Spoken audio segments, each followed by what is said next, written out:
ওই ওই ক্যাডা রে, আমার পুকুরে কচু শাক তুলছিস ক্যাডা? ঠাকুমা, আমি তুলছি গো। কে? আমিটা কে? পাশের পাড়ায় বাড়ি। ঠাকুমা, বাড়িতে যে রান্নার কিচ্ছু নেই, গরিব মানুষ আমি, তাই এই শীতে একটু কচু শাক তুলতে এসেছি। তুই এটা ঠিক করলি না। আমাকে জিজ্ঞাসা না করে আমার পুকুরে শাক তুলছিস? না বলে কারোর জিনিস নেওয়াকে চুরি করা বলে। সামান্য কচু শাক তুলছি বলে আমি চোর হয়ে গেলাম ঠাকুমা? আরে বউ, এটা সামান্য নয়। বাজারে এই কচু শাক অনেক টাকায় বিক্রি হয়। বাজারে টাকা দিয়ে কিনতে পারবো না বলেই তো পুকুরের শাকটা তুলতে এসেছি। আমি রোজ এই কচু শাকগুলো বাজারে নিয়ে গিয়ে বিক্রি করি। শীতের সময় বিক্রি করে কিছু টাকা পাই।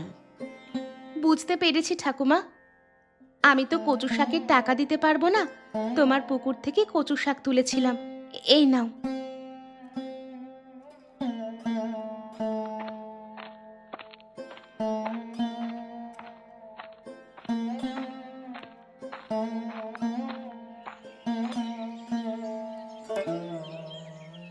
ঠাকুমা, তোমার কচু শাক কত করে? আরে, আমার পুকুর পাড় থেকে একজন বউ কচু শাক চুরি করছিল। আমি যদি না যেতাম, সব কচু শাকগুলো ও তুলে নিত। এইগুলো তুলেছিল। 10 টাকা দে বাবা, আর শাকগুলো নিয়ে যা।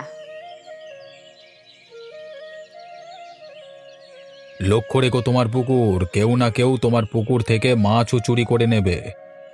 ঠিক বলেছিস শ্যামা।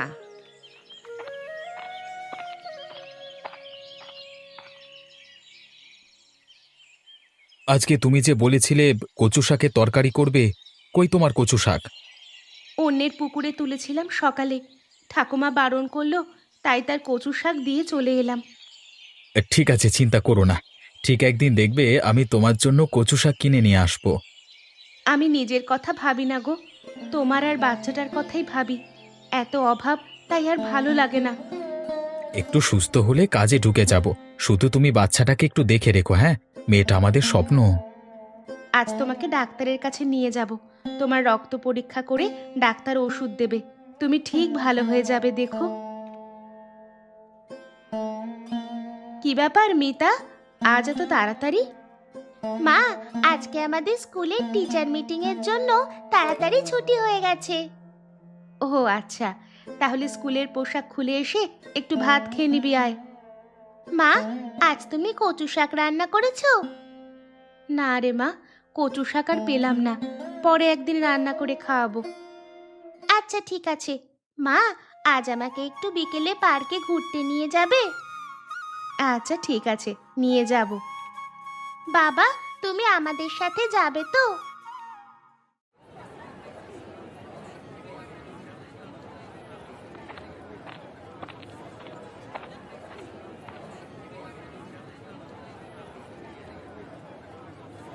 দেখ মিতা, ওখানে একজন ঠাকুমা কচু শাক বিক্রি করছে। এই নে, 20 টাকা নে। ঠাকুমাকে জিজ্ঞেস করবি সব শাকের কত দাম। যদি 20 টাকা হয়, তাহলে তুই সব নিয়ে নিবি।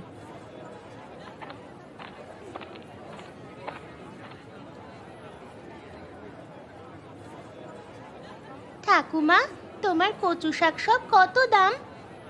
তুই সব নিবি? হ্যাঁ, সব নেব, তুমি দাম বলো। সব নিতে হলে 20 টাকা দিতে হবে। এই নাও 20 টাকা। তুই এত শাক নিয়ে কি করবি? জানি না, মা কিনতে পাঠালো। তোর মা কোথায়?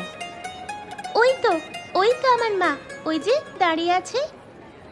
ওইটা? ওইটা তোর মা? আমার মাকে চেনো তুমি? চিনতাম না, আজকেই চিনেছি।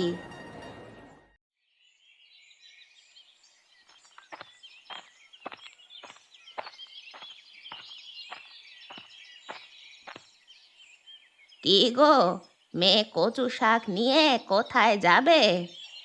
ঠাকুমা, যেখানেই যাই এই কচু শাক দেখে আবার বলো না আমি তোমার পুকুর থেকে চুরি করেছি। আরে না না, কাল বিকেলে তোর মেয়ে এসে আমার কাছ থেকে 20 টাকা দিয়ে কিনেছে। যাই হোক, বুঝে গেছো, চলি ঠাকুমা।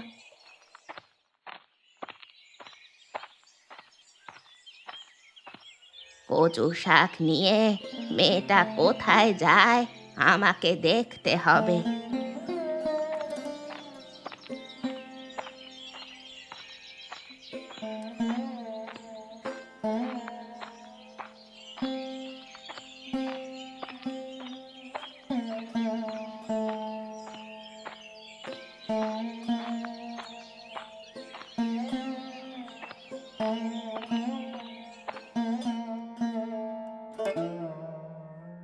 কিরে নয়ন, কি করছিস? এই যে রেশনের চালের এত কাঁকর, কাঁকর না বেছে রান্না করলে দাঁত একেবারে ভেঙে যাবে। এই নে কিছু কচু শাক, আজ রান্না করে খাবি। তোর বর কোথায়? সে জমিতে কাজে গেছে। আচ্ছা চলি রে এখন, বাড়িতে অনেক কাজ আছে। রিনাদি, এগুলো কোথায় পেলে গো? অনেক দিন এই শীতে কচু শাক খাওয়া হয়নি। আগে কত চারিদিকে হতো, তুলে এনে রান্না করতাম, এখন কিনেও পাওয়া যায় না। ঠিক বলেছিস, আসি রে এখন।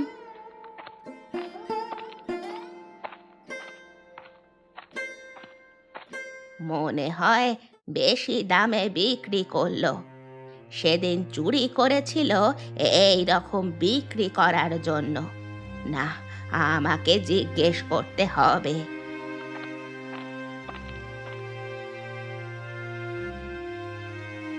ইরে নয়ন, কচু শাকগুলো কত টাকায় কিনলি? ঠাকুমা, আমাদের নুন আনতে পান্তা ফুরায়, আমার কচু শাক কেনার মতো টাকাই নাই। রিনাদি আমায় এমনি দিয়ে গেল রান্না করবার জন্য। ও, আমি ভাবলাম বিক্রি করতে বেরিয়েছে। কেন, কি হয়েছে? সবাই না তোমার মতো কঞ্জুস নয়, সামান্য কিছু পাড়ার লোককে না দিয়ে বিক্রি করো।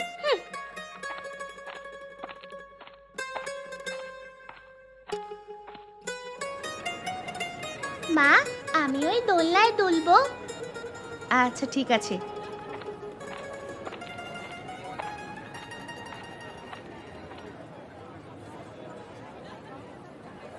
দিদি, আমার মেয়েটা একটু দোলনায় দোল খেতে চাইছে।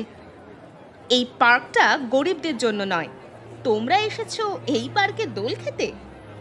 কোথায় লেখা আছে এই পার্কটা গরিবদের জন্য নয়? Don't try to be over smart, understand? You are villagers eating colocasia leaves. ইংরেজি বুঝি না, যা বলার বাংলায় বলো। সেই জন্যই বলছি, গ্রামীণ মানুষেরা এখানে আসে কেন? সামান্য ইংরেজিটাও বোঝে না যখন। How dare you, auntie? You don't have any right to insult my mother. And listen, this park is for everyone, also every child. Mind it, auntie. Colocasia leaves are very high protein natural food that are more significant for our body. You don't know about social education, understand? মা, চলো আমরা ওইদিকে গিয়ে বসি। মিতা, তুই ফরর ফরর করে কি সব ইংরেজিতে বলে গেলি মা? ওই আন্টিটা তোমাকে বলল অতিরিক্ত চালাকি করো না, তোমরা কচু শাক খাওয়া গ্রামের বাসিন্দা। আমি এটা শুনে আমার মেজাজ ঠিক রাখতে না পেরে আমিও দিয়ে দিলাম। আমি বলেছি, আপনার সাহস কত, আমার মাকে অপমান করার অধিকার আপনার নেই। তারপর বলেছি কচু শাক আমাদের শরীরে এক প্রকার হাই প্রোটিন খাবার, তাছাড়া আপনার সামাজিক শিক্ষা জানা নাই। তুই এত ইংরাজি জানিস, আমি তো জানতাম না রে মা। আমাদের স্কুলে বাংলার সাথে সাথে ইংরাজিটাও ভালো করে শেখায়, তাছাড়া ইংরাজি খুব সহজ। চল এবার বাড়ি ফেরা যাক মা।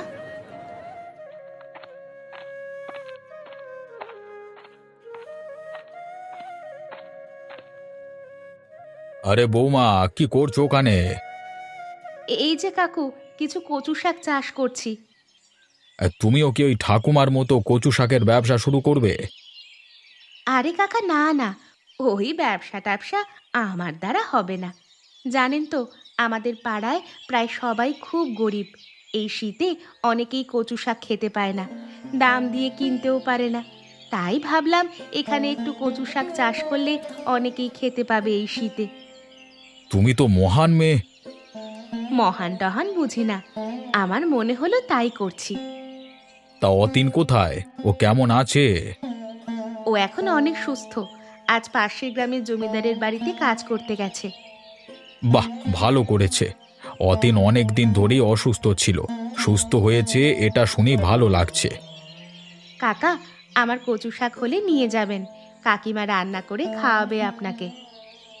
সে আর বলতে, অবশ্যই নিয়ে যাব, এখন আসি।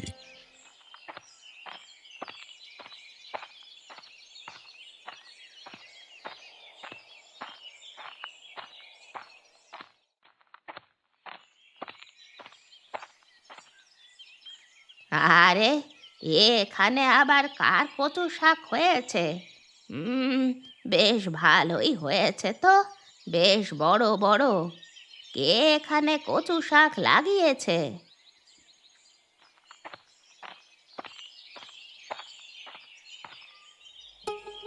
এই এই তুমি কচু শাক চাষ করেছো? হ্যাঁ, নিজে করেছি। কেন, কোনো অসুবিধা আছে? না, কোনো অসুবিধা নেই। তুমি তোমার জায়গায় কচু শাক চাষ করেছো, কার কি বলার থাকতে পারে? তাই কচু শাকগুলো কি বাজারে বিক্রি করতে যাবে? না না, বিক্রি করব না। তাহলে কি করবে এত কচু শাক? দেখি কি করা যায়।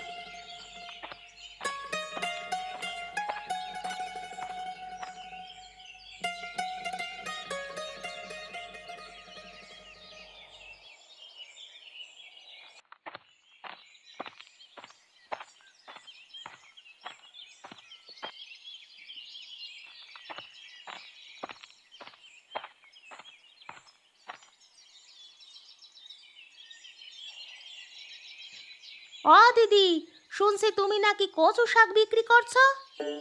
আরে না না, বিক্রি করছি না গো, এমনিই দিচ্ছি।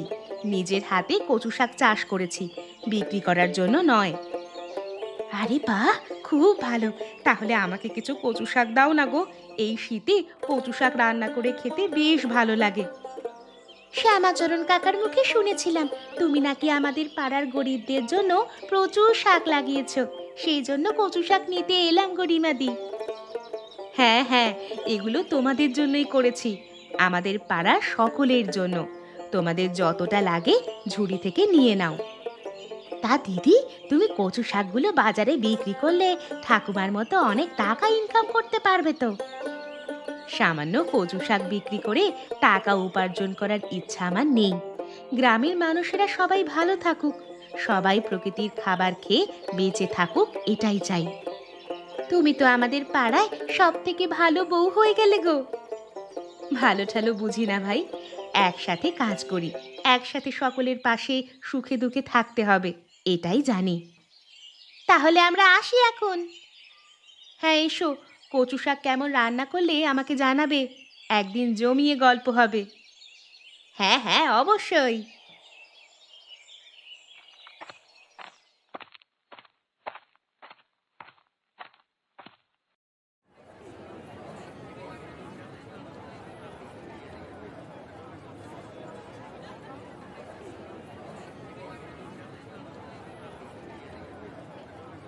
আরে, কচু শাক নিয়ে যাও। এই শীতে কচু শাক রান্না করে খেলে ভালো লাগবে।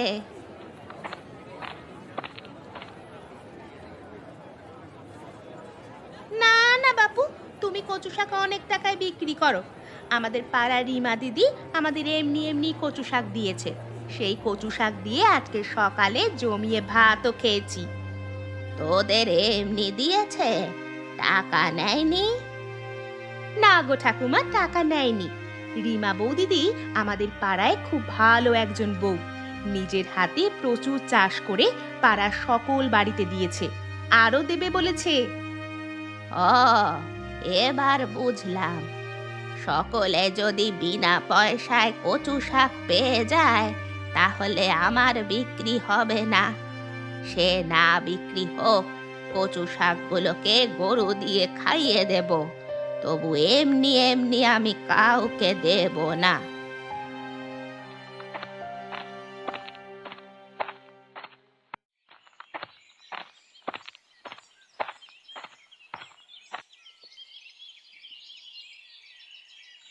এখানে কি করছো অতীন? আরে শ্যামা কাকা, এই কয়েকটা ঝাউ গাছ লাগাচ্ছি নদীর পাড়ে।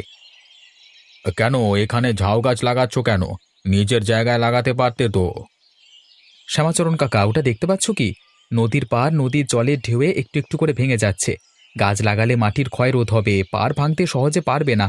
এখন থেকে গাছ না লাগালে বর্ষাকালে নদীর জল আরও বাড়বে। তখন নদীর পাড় ভেঙে গ্রামের ভেতরে জল ঢুকবে, বন্যা হবে।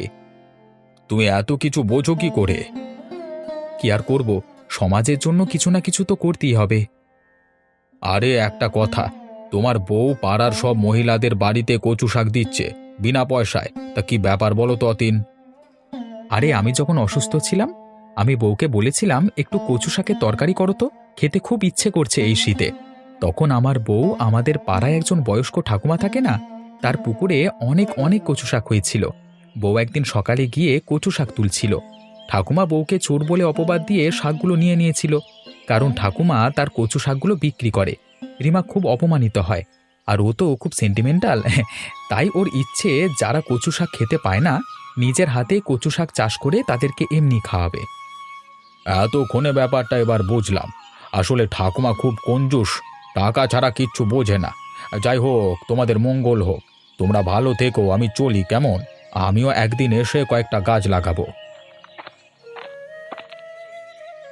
কই গো রিমাদি, এখনো যে এলে না? বলেছিলে যে আমাদের সঙ্গে গল্প করবে।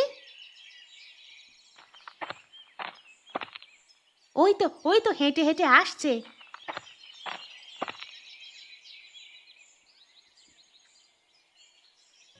তোমরা সবাই কেমন আছো? রিমাদি, আমরা খুব ভালো আছি, তোমার জন্যই অপেক্ষা করছিলাম। তা তোমরা আজকে কচু শাক রান্না করেছিলে? আজকে জমিয়ে রান্না করেছি, হ্যাঁ। আমি কচু শাকে একটু চিংড়ি দিয়ে দিলাম, সবাই আজকে একটু বেশি ভাত খেয়েছে। বাহ, খুব ভালো করেছো।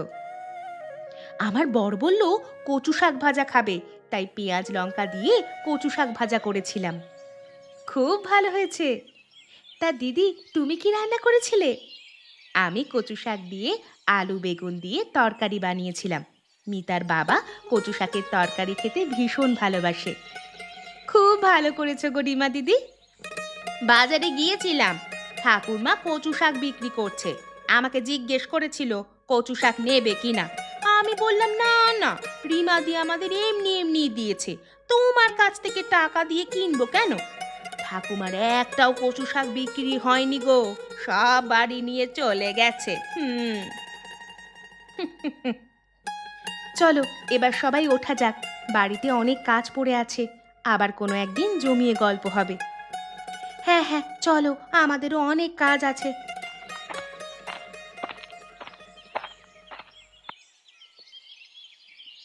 আরে কালকে তো দেখলাম ঠাকুমা রাস্তা দিয়ে হেঁটে হেঁটে বাজারে যাচ্ছিল, আজকে আবার কি হয়ে গেল?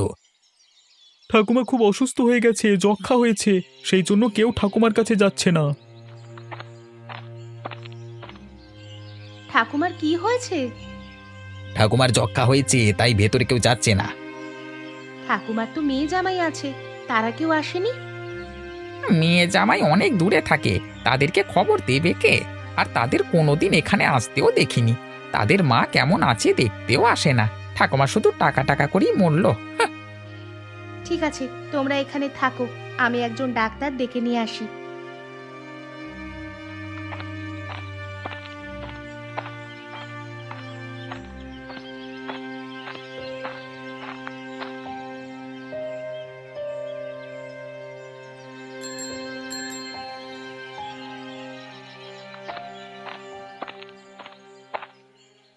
কি ব্যাপার?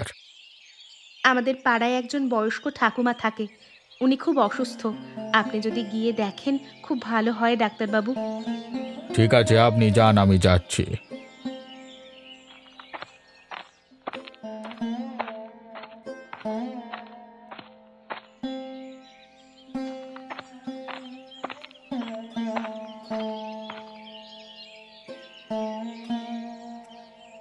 কই ডাক্তার এলো না তো?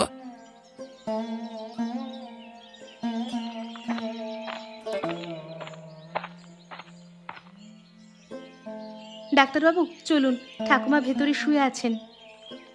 আপনিও আমার সাথে আসুন।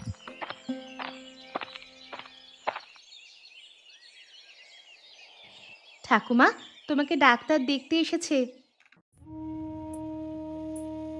ঠাকুমার যক্ষা হয়েছে, সাবধানে থাকতে হবে, আমি ওষুধ লিখে দিচ্ছি। পোশাক আশাক বিছানাপত্র ঘরদোর খুব পরিষ্কার করতে হবে। আর যক্ষা খুব ছোঁয়াচে রোগ, সেরকম সবাই যেন না আসে। এই মেডিসিনগুলো খাওয়াতে হবে। ডাক্তারবাবু, আপনার ফিসটা তো আমি নিয়ে আসিনি, পরে আপনার বাড়িতে আমি পাঠিয়ে দেব। ঠিক আছে, ফিস দিতে হবে না। একটু পরিচর্যা করতে হবে ঠাকুমাকে, তাহলেই তাড়াতাড়ি সুস্থ হয়ে যাবে।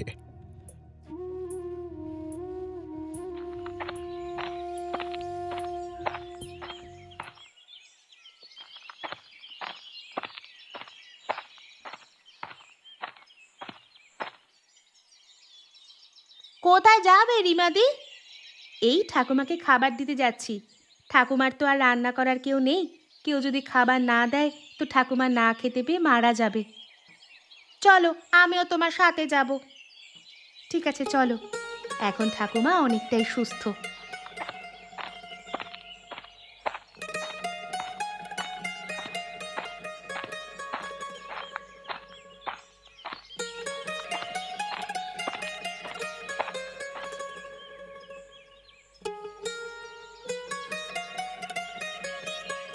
ঠাকুমা, তোমার জন্য ভাত এনেছে কো রিমা দিদি, খেতে বসো। ঠাকুমা, ভাতগুলো খেয়ে নিন। তোমাদের জন্য এই যাত্রায় আমি বেঁচে গেলাম। তোমাদের জন্য নয়, শুধুমাত্র রিমা দিদির জন্য। রিমাদি সেবা না করলে তুমি এই বেলা পটল তুলে দিতে গো। আমি আমার কর্তব্য করেছি শুধু। ঠাকুমা, এসব কথা না বলে ভাত খেয়ে ওষুধটা খেয়ে নেবেন, চলুন। আমি আবার বিকেলে দেখতে আসব। আজ থেকে আমার যা কিছু চাষ হবে কিছুই আর বিক্রি করব না। আমার অনেক শিক্ষা হয়ে গেছে, গ্রামের মানুষদের পাশে থাকতে হবে। তাই তোমরা সবাই যার যা লাগবে সব নিয়ে নেবে, আমায় কোনো টাকা দিতে হবে না। ঠাকুমা, তুমি এত পরিবর্তন হয়ে গেলে কি করে গো? রিমা বউ আমার চোখ খুলে দিয়েছে। একদিন আমার পুকুর থেকে রান্না করার জন্য কচু শাক তুলেছিল। আমি এসে গালাগাল করে চোর বলে কচু শাকগুলো নিয়ে চলে গিয়েছিলাম। সেই কচু শাক আমি বিক্রি করেছি, তার শাস্তি আমি পেয়ে গেছি। রিমাদি তাহলে তোমার চোখ দুটো খুলে দিয়েছে।